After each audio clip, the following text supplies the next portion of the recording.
Artur, aquí estamos. ¿Qué tal, Luis? Con nuestras tazas Con nuevas. nuestras tazas nuevas de Voces que Cuentan. Y olé. Olé, ¿Qué tal? Olé. Pues muy bien, con muchas ganas de hablar contigo. Sí, es muy interesante porque llevamos ya 5 invitados y nuestro público a lo mejor no sabe quién somos nosotros.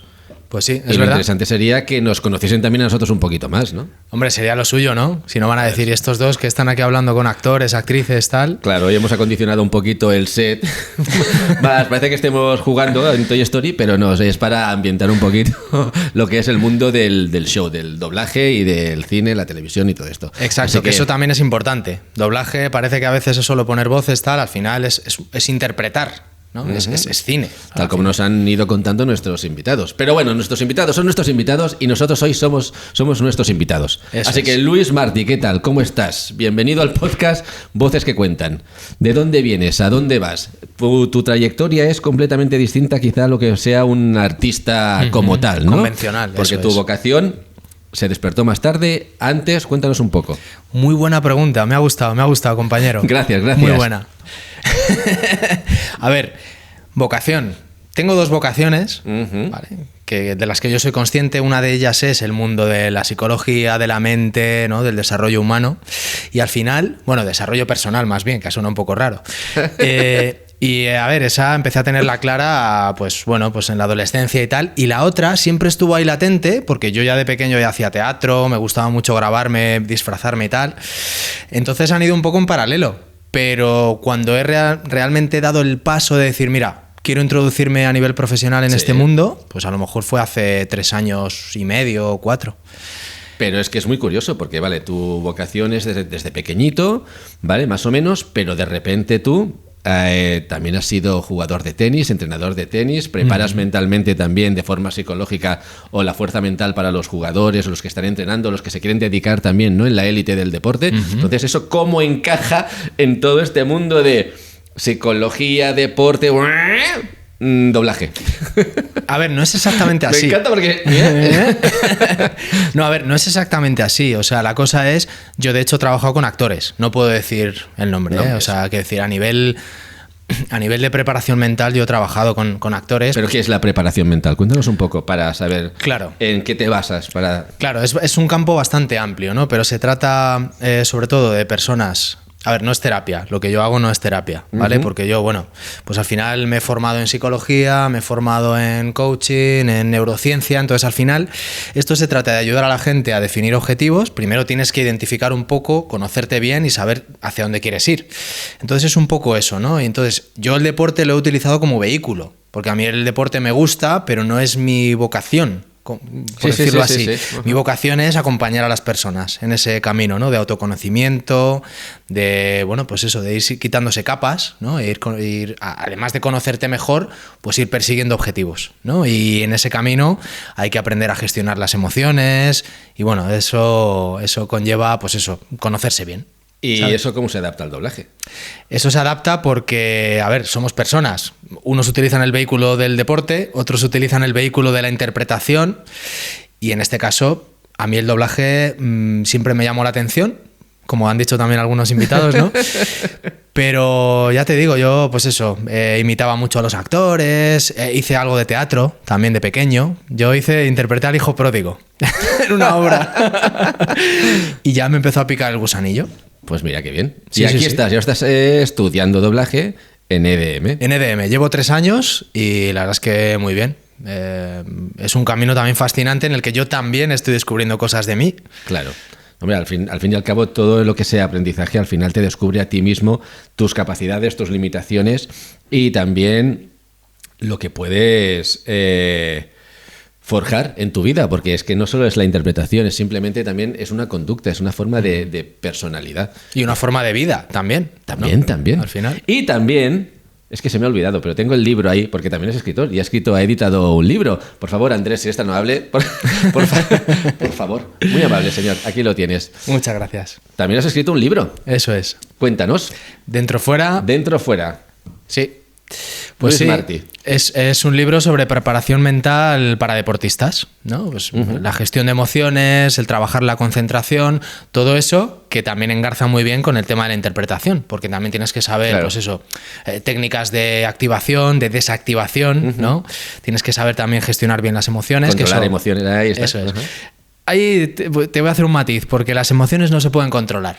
Vale. Se pueden manejar, se pueden autorregular, ¿vale? Pero no se pueden controlar. Ojalá tuviéramos un botón que dijeras, claro, ¡pum! Claro. Cierto ¿no? es. Quiero quitarme el enfado, o quiero quitarme los nervios delante del atril, o en una competición de tenis o de fútbol o de lo que sea, ¿no?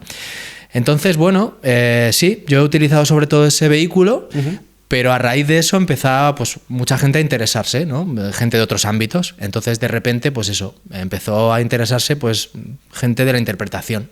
Poca, es verdad que yo trabajo sobre todo con deportistas, pero fue muy interesante trabajar con gente, pues eso, que hacía doblaje, que hacía teatro, que hacía otras cosas. Sí. Entonces, bueno, pues yo dije, mira, este es el impulso que yo necesitaba. Y entonces ya di el salto y dije, siempre me ha apasionado, es mi vocación también interpretar, entonces me metí yo a hacerlo también. ¿Y ves mucha diferencia entre o la mentalidad de un deportista a la de un artista? Pues somos todos personas, Artur, al final. Entonces, al final yo lo que veo es una persona. Es una persona que está desarrollando pues sus capacidades en un ámbito. A la hora de afrontar algún tipo de reto, como le has preguntado muchas veces a los invitados, a la hora de afrontar un take, pues eso, ¿no? A la hora de afrontar un partido, ¿es la misma mentalidad? ¿Tú crees, ahora que estás ya un poquito introducido en el mundo del doblaje? Bueno, a ver, en el deporte es competición. Al final, sí, lo podemos enfocar de otra manera que te ayude más a afrontar, por ejemplo, una competición. No, sí, tienes que ir a disfrutar tal, pero al final de fondo, ¿cuál es el objetivo de fondo? Ganar, claro. O sea, es que si no, no tendría sentido. Yo siempre digo, no pienses en ganar. No, hombre, a ver, eso está ahí. Eso no hace falta que lo pienses porque ya está. Hombre, si eres competitivo, sí, ¿no? Claro. Y se supone que juegas para competir. Claro. Y competir significa ganar. Y si tú eres competitivo y lo haces de una manera eficaz, ¿vale? Por ejemplo, enfocándote en las cosas que dependen de ti, nivel de concentración, rutinas, pues por supuesto vas a tener más opciones de ganar. Y en el atril, por ejemplo, o en las tablas, cuando haces teatro o delante de la cámara, pues al final tienes también que manejar, pues eso, un cierto nivel de activación. Tienes unos miedos, unas creencias. Un síndrome del impostor que hemos hablado en los capítulos, ¿no? Entonces, bueno, pues yo, si te parece, ¿vale? Ya que he hablado yo esta parte un poco más interna, ¿no? Sí. Yo quería también preguntarte, ¿no? Porque tú tienes una extensísima carrera. Gracias, me haces sentir viejo, pero sí, ya son muchos años. Bueno, experimentado. Yo no he dicho viejo, ¿eh? No, lo he dicho yo, pero sí que es cierto que, bueno, por suerte o por desgracia, pues sí, llevo muchos años ya en el mundillo. Me hubiese gustado empezar antes, porque ya que sacas el tema. No, hombre, la verdad es que lo mío es vocacional. Lo mío es vocacional desde que era chiquitito. O sea, a mí me llevaron al cine mis padres con 2 años a ver tanto Superman como Gris. Y yo, cuando salí con 2 años, tú no eres consciente de las cosas, pero ya te llaman la atención y ya algo se te mete dentro. Algo despierta dentro de ti. Claro, y yo salí del cine de Gris, por lo que me cuentan, yo no me acuerdo, pero haciendo ya los bailes de John Travolta y haciendo las cositas y de Superman. Eso, vuela, papá, vuela y tal. Y yo quería hacer teatro desde chiquitito. Empecé a los 6 años a hacer teatro amateur. Y ojalá hubiese tenido a alguien que se dedicase a esto profesionalmente para que te llevase. Pero yo empecé a los 16 años por mi cuenta. Me metí en una agencia de publicidad y a partir de ahí ya empecé a hacer de modelo, de actor de publicidad, y una cosa llevó a la otra, pum. Y en mi primer casting me cogieron. Mi primer casting de publicidad nunca lo olvidaré, porque es como que, claro, mi hermana hacía ballet, ¿vale? Y estaba en una escuela de ballet y tenían un cartelito que ponía, si quieres hacer publicidad, no sé qué, no sé cuánto. Y yo llamé y sin conocerme me dijeron, hay un casting, ve a hacerlo y di que vas de nuestra parte y tal. Y me cogieron el primer casting y fue como, wow. Luego vinieron muchos y no me cogieron, claro, pero ahí arrancó todo. Pero perdona, de eso hace tiempo ya, pero ¿qué es lo que recuerdas? ¿Qué sensaciones? ¿Tenías nervios en esos castings? ¿Cómo los afrontabas? Eras joven, pero... Ya no me acuerdo. Ahora también eres joven, ¿eh? Pero me refiero que eras un chaval. Yo creo que primaba más la ilusión que otra cosa. Más que nervios. Ya te digo, yo hice muchos castings y me cogían casi en Barcelona, me cogían en casi todos por mi perfil, pero yo creo que es más la ilusión que no tener los nervios y también la inconsciencia. Es decir, cuando tú te estás jugando algo, sabes que hay algo en juego, entonces cuando tienes miedo o tienes nervios de que no te salga bien, pero cuando vas a jugar te lo pasas bien y entonces si te sale bien, bien, y si no, no, entonces los nervios se quedan fuera. Sí, pero esa parte de experiencia ya la estabas incorporando en tu mochila, inconscientemente, ¿no? Yo te digo que yo creo que es algo innato, es natural. Entonces, cuando tú ya vas, no sobre seguro, pero tú ya vas con una seguridad, no una prepotencia, una seguridad de decir, bueno, yo hago esto y se me da bien, te puede salir o no, ¿no? Pero nervios cero. Sí, pero confiabas en ti, en tus posibilidades. Pero, claro, ¿qué pasa? Que también es cierto que es como todos, ¿no? La experiencia de cada uno es distinta. Cuando tú tienes resultados, vas adquiriendo también más seguridad. Entonces, claro, a medida que tú vas haciendo una cosa, te cogen, ves que gustas y vas haciendo cositas, pues al final los nervios se te van disipando. ¿Y tu familia te apoyaba? Bueno, totalmente, al 100%. Claro, eso también es importante. Totalmente. Bueno, mi padre más que me apoyaba, me dijo: tú tienes que estudiar, hijo, tienes que estudiar. Yo, si quieres hacer la carrera de teatro, hazla. Yo te pago los estudios para que vayas al Lee Strasberg en Nueva York, pero acaba los estudios hasta el COU y tal. Y yo, como era así de tontainer, pues, no, es que yo quiero ser actor y tal. Y dejé los estudios a los 16 años y como ya estaba trabajando, pues ya empecé mi carrera a los 16. Llegaste a formarte con gente importante allí en Barcelona, ¿no? A ver, con muchos profesores, que a lo mejor no son conocidos, pero para el mundo del doblaje, uno de mis profesores fue Joan Pera. Hombre, por favor. Joan Pera. Una eminencia. Un beso desde aquí. Una eminencia. Porque fue él el que me animó. Porque él era mi profesor de interpretación de teatro.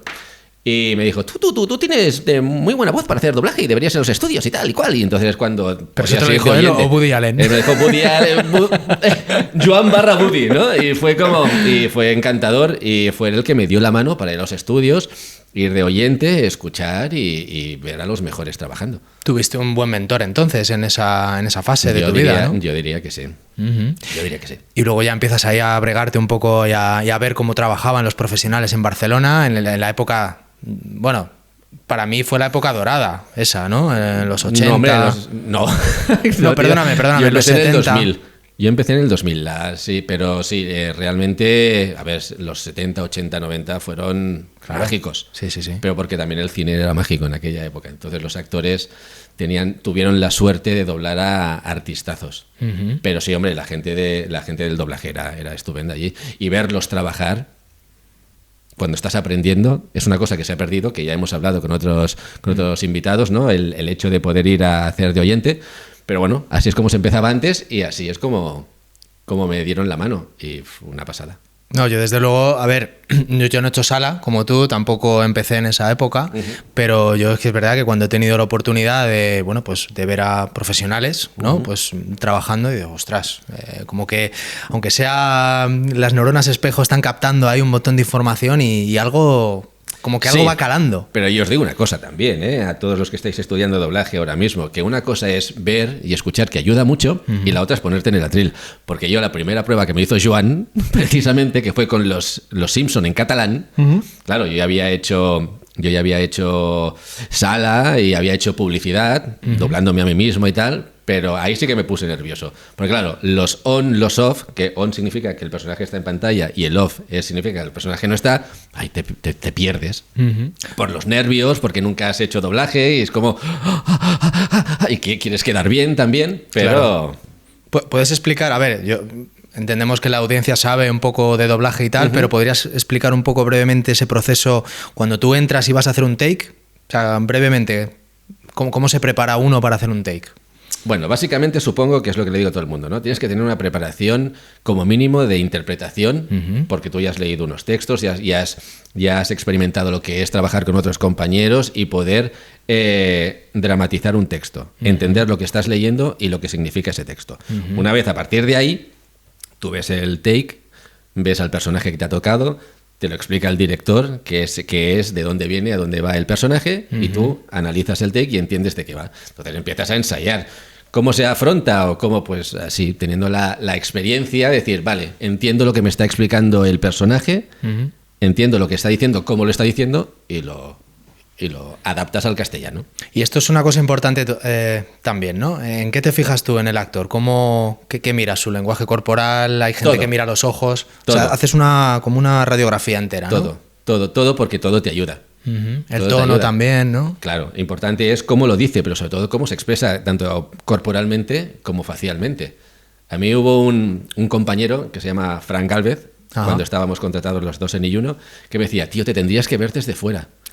Porque me decía, es que te pones a gesticular igual que el personaje. Y digo, pues claro, es que te ayuda. Claro. Te ayuda a decir las cosas como lo dice él, con la cadencia del personaje, con el ritmo del personaje. Son muchas cosas. Claro. Entonces, eso ayuda. Porque cuando somos pequeños dicen, jolín, es que habla igual que su padre o que su madre o hace los mismos gestos.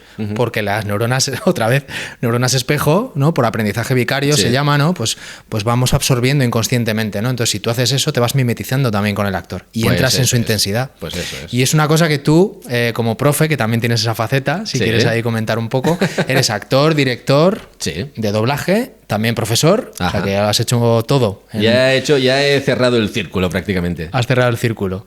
Vale, y entonces, ¿qué es lo que tú, por ejemplo, haces mucho hincapié? Yo, por ejemplo, digo que tú como profesor, ¿vale? Pues porque tú me has dado clase y lo sé.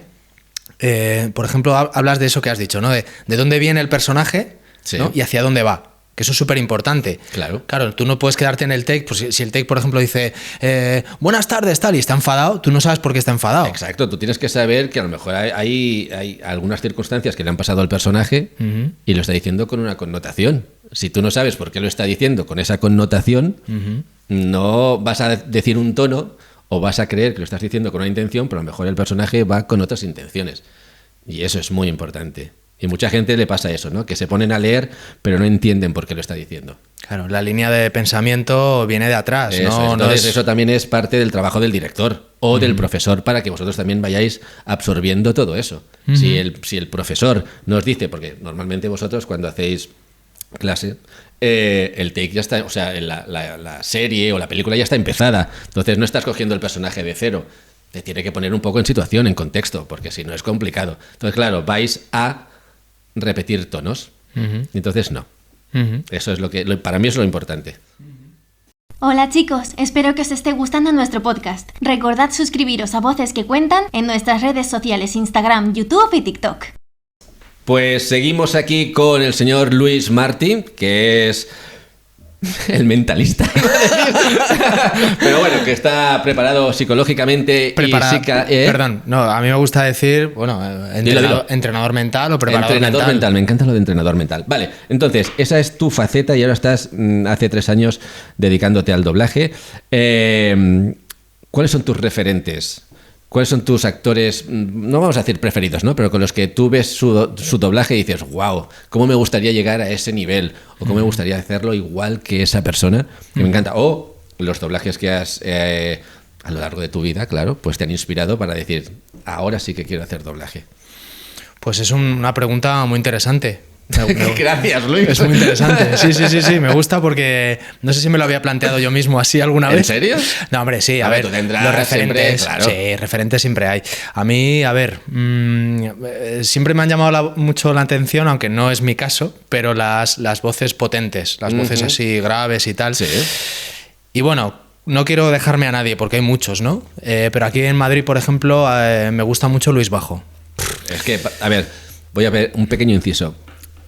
Para mí Luis Bajo es, si no el mejor, para mí, para mí es de los mejores que hay en la profesión por la cantidad de registros que puede hacer. Porque lo que dices tú, tiene la voz muy grave, muy potente, pero te hace tanto un Braveheart, un Mel Gibson, como un Charlie Sheen, entre muchos otros, y para mí es maravilloso. Aparte de una bellísima persona. Bueno, eso, yo no le conozco, pero bueno, le conocerás. Tú sí. Algún día. Ojalá. Un saludo desde aquí, Luis. Un saludo. No, sí, la verdad es que sí, que me gusta por eso que dices. Me parece muy camaleónico. Y es difícil, ¿no? Con esa voz así, con ese registro tan marcado. Pero sí, al perro de... Joder, voy a quedar fatal, pero el perro Brian, de Padre de Familia, o sea, quiero decir que no tiene nada que ver con el Mel Gibson de Braveheart, por ejemplo. Claro. Entonces me gusta mucho su naturalidad y no sé, para mí tiene algo muy, muy especial, ¿no? Y bueno, por decir un referente de otra comunidad, por ejemplo, en Cataluña me gusta muchísimo Jordi Boixaderas. Ah, Jordi Boixaderas. Me gusta mucho. Y ya que me has pedido también personajes, pues te diré, por ejemplo, bueno, pues, por ejemplo, me gusta mucho en 300, a Leónidas, ¿no? Y Luis Bajo me gusta, bueno, pues aparte de en Braveheart y en Brian, pues muchísimos otros papeles, el de Charlie Sheen en Dos hombres y medio. Claro, mítico. Porque además son diferentes registros de voz y también de tono, ¿no? Es decir, uno es comedia, el otro tal, y no desentona en ninguno, en absoluto. Y también me has dicho antes, off the record, otro Jordi Pons, por favor, Marty McFly. No lo va a decir, ahora lo dice. Estamos a tiempo. Sí, no, total. Mira, pues ya que digo dos de Barcelona, digo también uno de Madrid. Me gusta también mucho Pello García. A mí me parece un tío muy camaleónico y... Sí, hombre, a ver, es que ninguno de lo que estamos diciendo son poca cosa. Todos son claro, muy top. Y en la profesión hay un montón. Hay un montón de profesionales que lo hacen muy, muy, muy, muy bien. Sí, pero bueno, es verdad que ahora que está muy en boga todo el tema de Regreso al Futuro, porque la están volviendo a poner en cines y tal. El 40 aniversario. Exacto. Pues me gusta mucho que haya sacado el tema, porque a mí Jordi Pons es verdad que también me gusta bastante. Sí, y es verdad lo que decías tú antes, que es que nos dejamos mucha gente por nombrar, pero es que si nos ponemos a nombrar, y nuestro podcast precisamente, ahora ya voy a meter ahí la cuñita, obviamente existe toda esta gente y los grandes profesionales y las grandes voces, pero que todo el mundo conoce, pero también tenemos que ser conscientes de que hay mucha gente que se dedica a esto durante hace muchos años y no son tan conocidos y trabajan igual, es decir, que tienen que seguir ese camino. Pero a mí me gustaría siempre dar un reconocimiento al grosor de la profesión. Sí. Sí, además en Madrid no sé si había censados, a ver, yo con los números creo que había o algo así. Una barbaridad, o sea, hay muchísimos. No puedo decir números así exactos, bueno, porque pero a nivel nacional. A nivel nacional es increíble. Somos muchísimos. Por cierto, habla un poquito de tus... Me encanta. Por cierto, cambiando de tema. Por cierto, además, te lo digo con voz así engolada, ¿no? Por cierto, háblanos. Dime, ¿qué quieres saber? A ver, sí que me gustaría que habláramos un poco de tus personajes más representativos, porque joder, en 25 años, ¿no? Has hecho muchísimos, has trabajado en producciones muy, muy importantes también, bueno, sí, Star Wars. Bueno, he tenido suerte en algunas cositas, sí. Pues cuéntanos un poquito qué te ha marcado más también a nivel psicológico de esas... ¿A nivel psicológico? Sí. Bueno, mis personajes, a ver, por ejemplo, tú sabes que tú, o sea, de nosotros no depende que te den los personajes, depende de un cliente o de un director, ¿no? Entonces, a mí los personajes que me han marcado quizá, o que pueda decir que llevo conmigo, son Charlie Day, de Colgados en Filadelfia, ¿vale? En Toy Story, que he doblado a Woody, pero no en las películas, sino en los videojuegos, en los muñequitos, en algunos cortos. Gran personaje ese, ¿eh? Claro, son de estos icónicos que cuando te dicen, pero eres la voz de la película. No soy la voz en la película, pero tengo los muñequitos ahí que dicen, estiras de ¡hay una serpiente en mi bota! Y dices, hostia, qué guay, ¿no? O sea, tener ese... pues no sé, en Crónicas de Narnia, cuando hice al fauno, James McAvoy. Entonces, claro, son personajes que a lo mejor han tenido una carrera larga, pero que a ti no te han respetado, ¿no? O sea, que no te los han vuelto a repartir. Entonces, eso a nivel psicológico, eso es lo que te da un poquito, porque hay compañeros que sí, que hacen, compañeros o compañeras, que de repente doblan a un actor o a una actriz que está en una serie súper conocida y ya se les queda la voz para siempre. En cambio, tú haces a un actor que a lo mejor no es conocido en ese momento, pero se hace famoso y ya se lo dan a otro compañero. Eso creo que es algo que a la profesión se le tendría o todos moros o todos cristianos, ¿sabes? Ya. Entonces, como es a criterio del director, pues muchas veces tú no entras en juego en ese aspecto. Pero Charlie Day yo creo que es el que me he llevado o el que me llevaría a la tumba para siempre. Sí, que hayas trabajado además con... Bueno, había un reparto también potente, bueno, ¿no? Esto Roberto creo que Cuenca. dije la anécdota en la otra entrevista, Ajá, que sí. era que, claro, y como igual que a David Hernán, cuando hizo Smallville, ¿no? Que estaba empezando él y estaba rodeado de cracks, pues a mí me pasó igual. Yo estaba, para Colgados en Filadelfia, solo hice yo el casting. Sofía Esteban se quiso asegurar, y bueno, bien hecho que hizo, ¿no? Pero yo estaba al lado de Rafa Romero, de Cholo Moratalla, de Laura Jiménez, y claro, eran gente que tú decías, hostia, tengo que estar al nivel. Y claro, yo llevaba ya unos 7 u 8 años, porque yo empecé en el 2000 y esta serie empezamos en el 8 o 9, 2009, ¿no? Pero claro, yo llevaba 3 años aquí en Madrid y compaginándolo con la televisión. Y claro, hostia, costaba un poquito. Yo venía también de hacer solo lo que eran, pues eso, ¿no? Capitulares o cosas estas pequeñitas. Y aquí te queda un personaje importante en la serie. Que era Charlie Day, que está todo el rato arriba y que es muy histriónico y tal. Y claro, y Rafa Romero y Cholo, que es que son súper graciosos también. Estás ahí, estás con ellos y te van soltando perlitas que dices, madre mía. Y claro, la serie se prestaba a ello, ¿no? Entonces, claro, o te pones las pilas o no hay nada que hacer. Y ahí aprendí muchísimo. Pero yo creo que Charlie Day es para mí el actor que dices, ojalá lo hubiese podido doblar de esos para siempre.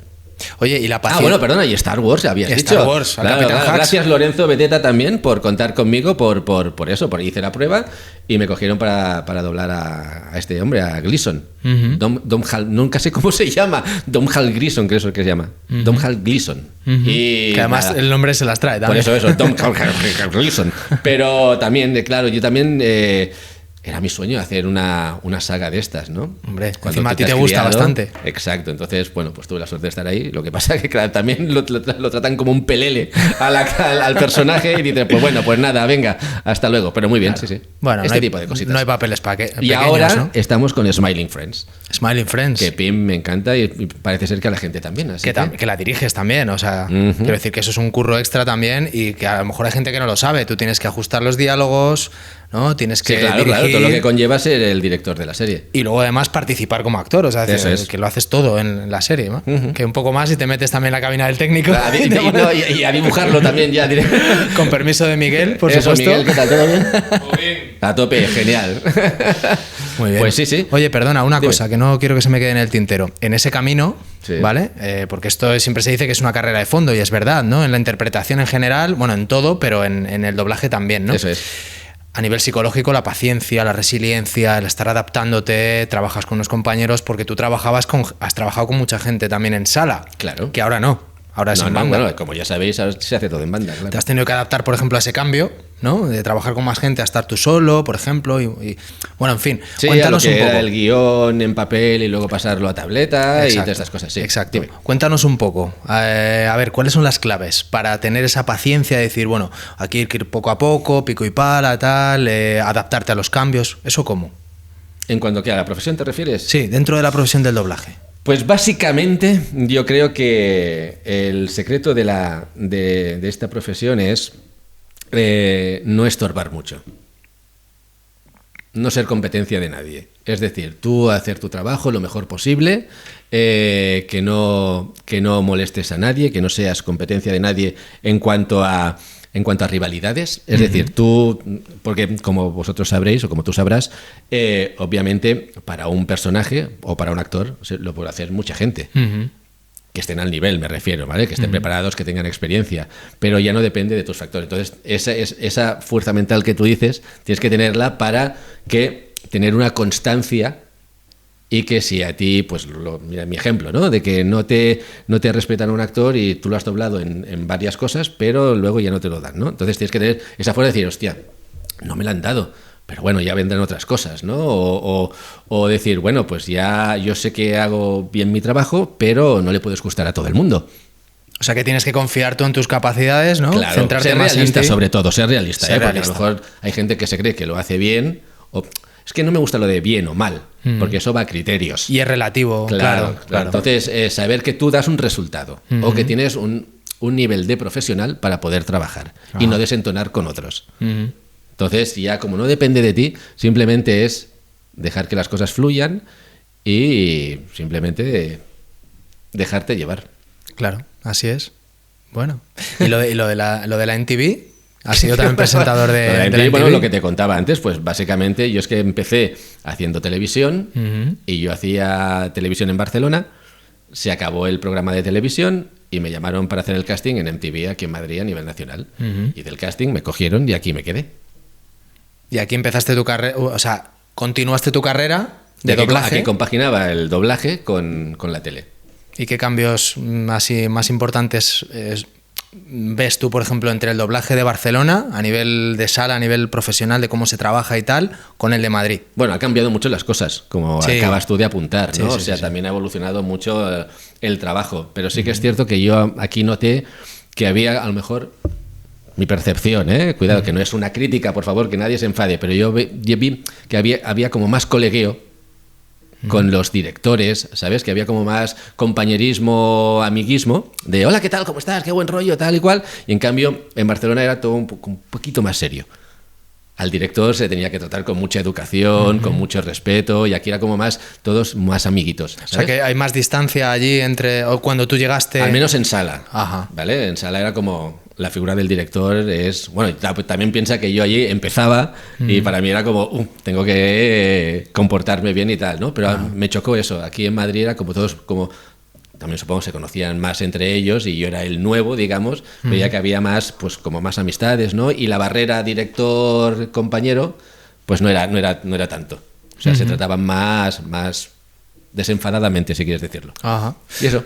Bueno, en algún episodio hemos hablado del tema de la tensión, ¿no? Que lo que dices no necesariamente es porque haya tensión en la sala, ¿no? Cuando hay una distancia con el director y tal.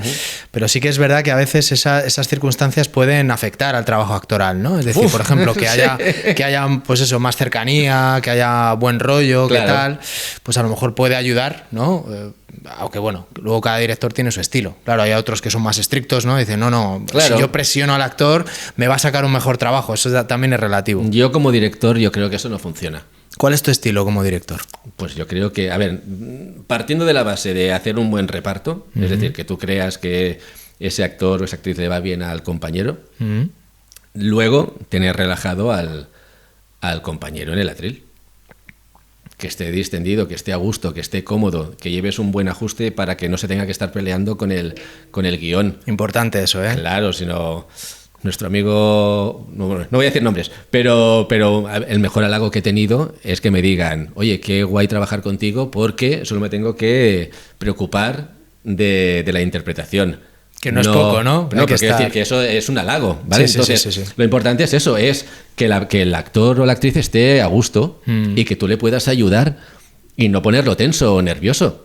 No, yo desde eso luego... básicamente, a mí esta gente que va con el látigo a mí no creo que funcione. Ya, hombre, a ver, genera tensión, no ayuda. Yo desde luego, un poco lo que hablábamos antes también, yo desde mi lado profesional, yo desde luego intento siempre ayudar a la persona con la que estoy trabajando a darle herramientas para que canalices esas emociones, claro, para que no le interfiera, ya sea un deportista, un actor, alguien de empresa o en el mundo académico. O sea, al final... A ver, la tensión, un poquito de tensión tiene que haber, por ejemplo, cuando tú estás en la atril... la tensión tiene que salir de ti. Sí, pero me refiero a tensión más de activación, de foco, ¿sabes? Sí. No tensión de ostras, como falle me van a gritar, ¿no? A funar, que se dice, ¿no? Ahora en internet se dice funar, ¿no? Me van a funar, sí. Vaya, es que yo estoy... Es que yo soy abuelo cebolleta, pero creo que yo estoy out. No, pero sí. Bueno, y han cambiado cosas, claro. Tú has dirigido gente durante muchos años. Sí. Y claro, tú vas viendo también ese cambio. Cuando ahora diriges a gente joven de ahora, sí, no es lo mismo que, yo que sé, una persona de 20 años ahora no es lo mismo que cuando empezaste a dirigir una persona de 20 años hace 10. Han cambiado mucho las cosas. Por ejemplo, tú eres futuro actor de doblaje. ¿Cómo te ves? ¿Cómo crees que vas a funcionar una sala? ¿Cómo vas a afrontar un take? ¿Qué esperas del director? Ajá. A ver, a mí lo que me gustaría, mi deseo es un poco lo que hemos comentado, que no haya tensión. Es decir, que ya demasiada tensión hay con los nervios internos y con gestionar un poco todo, ¿no? Sí. Y concentrarse para el trabajo, con encima tener que lidiar, pues eso, ¿no? Pues joder, como falle, ya verás, ¿no? Me va a caer una bronca o luego no me van a llamar más o lo que sea, ¿no? Entonces, a mí me gusta más ese estilo de dirección como como más empático, como más asertivo de, a ver, Claro. si te tengo que decir que esto no está yendo por el camino que tienes que ir, te lo digo, pero con respeto y con Corrección, empatía. ¿no? Una corrección, Claro. una directriz, pero sin humillar a la persona que esté en el atril, ¿no? Totalmente. ¿Y cómo te ves tú? ¿Qué es lo que te falta mejorar o cómo te ves de cara al futuro? Pues yo sinceramente creo que tengo margen también en eso. Yo creo que mi voz, yo cuando me pongo entre el atril, yo creo que técnicamente, oye, pues en 3 años he aprendido muchas cosas que pongo en práctica, me voy pegando cada vez más al personaje, pero yo creo que mi margen todavía está en eso, no sé si es un poco por nervios, por a lo mejor un poco de inseguridad, pero Sí. yo creo que no estoy sacando mi voz del todo todavía. Y creo que ese es el último salto, ¿no? Ok. Que luego esto es una carrera de fondo y toda la vida se puede seguir mejorando. Yo te digo una cosa, yo llevo 25 años y sigo aprendiendo. Por supuesto. Y gente que lleva 40 y pico, que nos lo han dicho también, Por ¿no? eso, Que nos por han eso. dicho, no, siempre se aprende. Y en el momento que dejas de aprender, dejas de ser actor o dejas de ser lo que sea. Si no tienes curiosidad, se pierde todo. Claro, porque además los tiempos van cambiando. Eso es. No es lo mismo doblar a Marty McFly pues que doblar a Charlie Day o a uno de ahora, Claro. ¿no? Porque Sí, sí, todo sí, va cambiando. completamente. Así que no sé, a ver el futuro del doblaje que nos permite, ¿no? ¿Y cómo ves la profesión? ¿Crees que tiene aún recorrido? Porque la gente está como asustada. Con la IA sobre sí, todo. Sí, claro. Ujú. Pues a ver, yo creo que sí.